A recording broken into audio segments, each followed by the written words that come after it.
What's up, guys? Here's the design that I have in mind. I'm going to just go through the Figma and see what makes sense, what doesn't. The idea is we have the web app, which is the client, and users will create everything that they need from there. So including their own account. So when a user creates an account, it'll authenticate them in the user auth, and then the user auth communicates with the database. It creates a user in the database, which actually makes me think.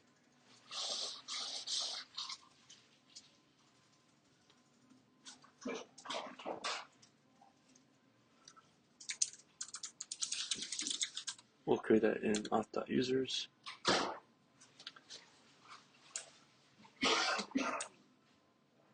And then now they have a user.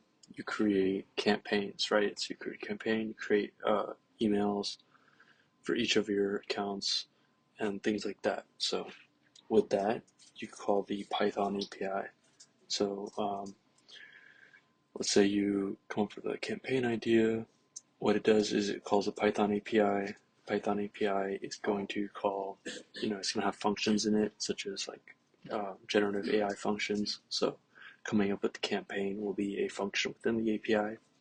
And then once you create a campaign, actually I have the flows written here for some of these, but when you create a campaign, it adds a campaign to email campaigns table. So I have this database lined up. So for each of the tables, we have contents and purpose, and then the columns inside of that table. So for email campaigns, we would have a unique ID, the name of the campaign, the triggers for that campaign, who created the campaign, is the campaign live, and is it live until, and then when was it created.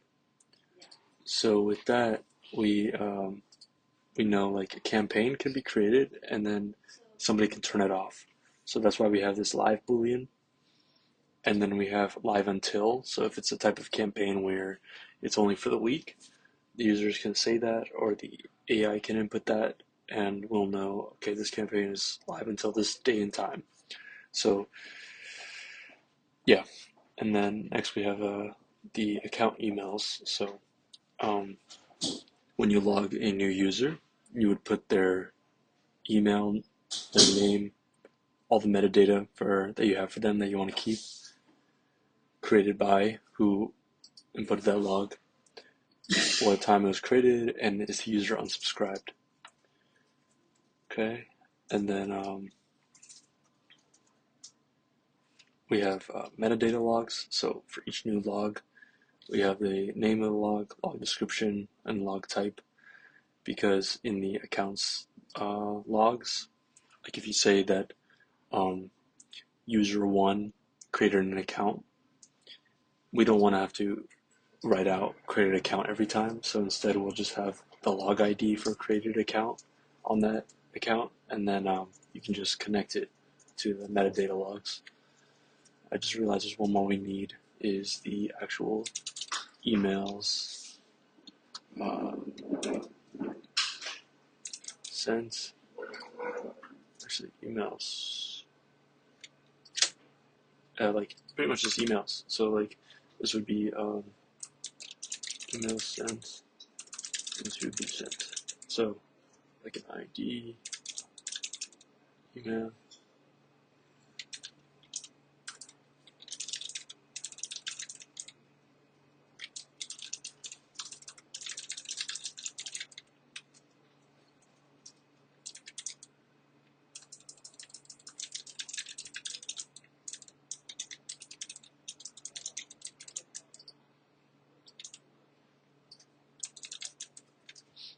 Okay, so this one is, I just realized we need those, but the idea is now,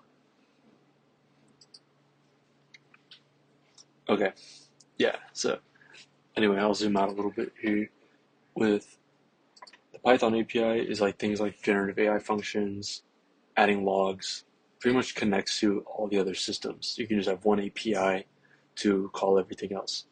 So even the web app, if it uses TypeScript in the background, it'll still call the Python API for things like creating the users or adding new logs or pretty much everything goes through this API. And it'll be in Python. And if we use Google Cloud, then this will be an App Engine instance. Okay, and then we have the Google Cloud system. So that's pretty much all of these are going to be in Google Cloud. And then these two, I believe, should be in Supabase. And I'll say why later. But for the Google Cloud system, we can use Cloud Scheduler for cron jobs and Cloud Tasks for the queue.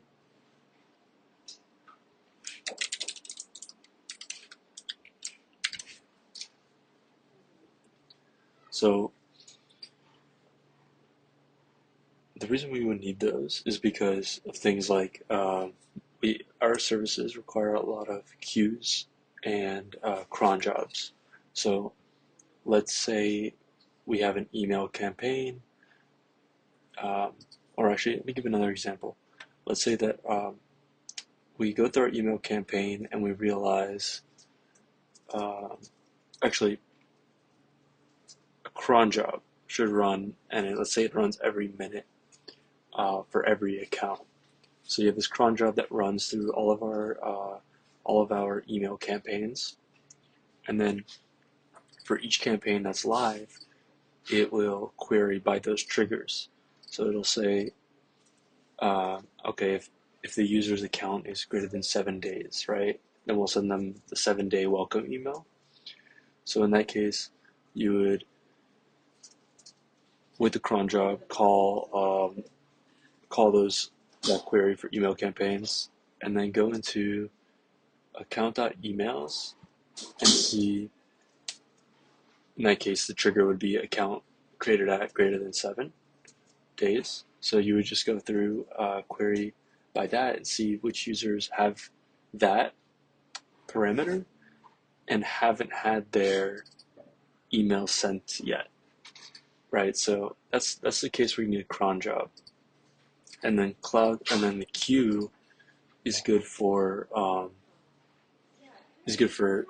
lot of things. I think like a big one is just retries. So like if you try to send this email for this user and it fails, the queue will give you the ability to retry it. So like you can retry it every minute and just keep trying it until it works. Or it gives us the ability to, if it's failing for a good reason, we can find it in the system and see, okay, here's why it failed, and then we can go debug it without losing that request, because that user still should receive the email. There's another table I realized we need.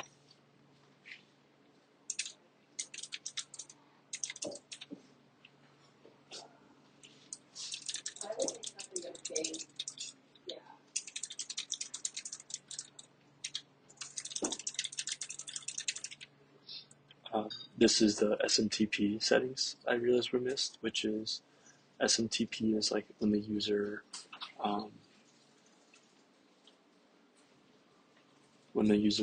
realizes that they want to use their own email address. In that case, they would put in the SMTP settings, so the provider, their password, all of that. So when we send their email, we're using their own SMTP, and with that, they receive the email from that email address.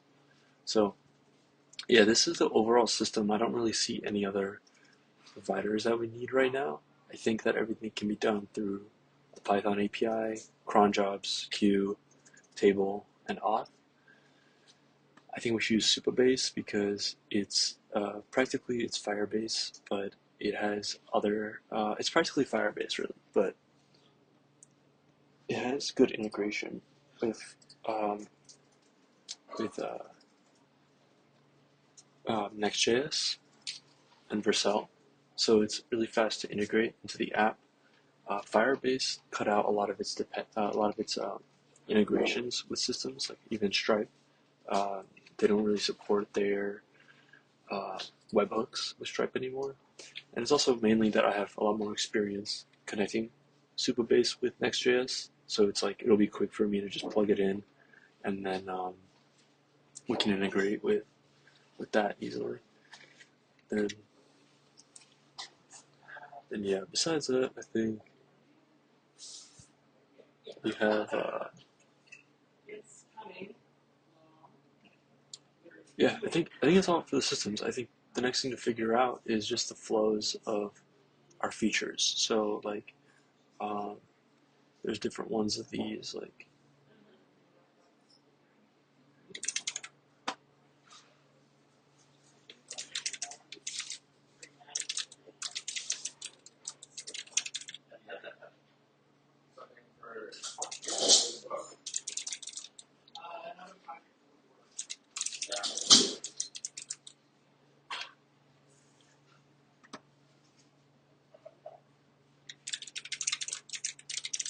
Things like this. Like, I think we need to figure out the flows better. Also, specifying some things. Like one thing that I realized was when you go through a campaign,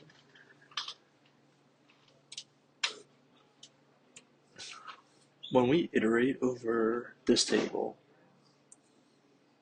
the emails table, there's going to be emails that, let's say you're supposed to send them. Like, let's say we have 1,000 emails that need to be sent in the next minute.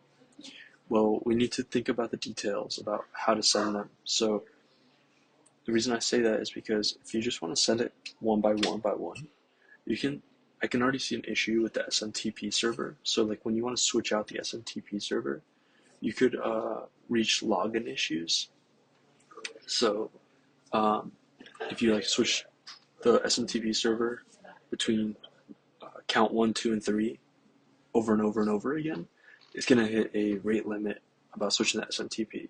So in that case, what we should do is just think about the details in terms of if you want to send those 1,000 emails, let's group it by account first. So that way we load in one SMTP server, send all the emails for that SMTP, and then you switch to the next one and the next one.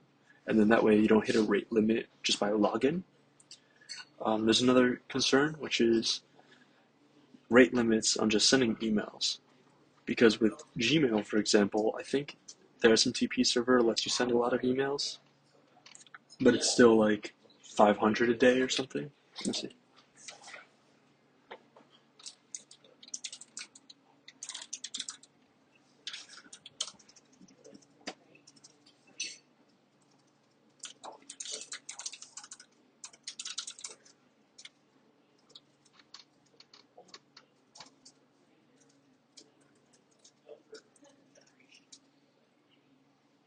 So, yeah, I guess in this case, it depends on the user's provider, but Gmail has its own limit. It says 10K a year. I don't really know if that's true for free accounts. Okay, so like workspace users probably get more or less. Let's see.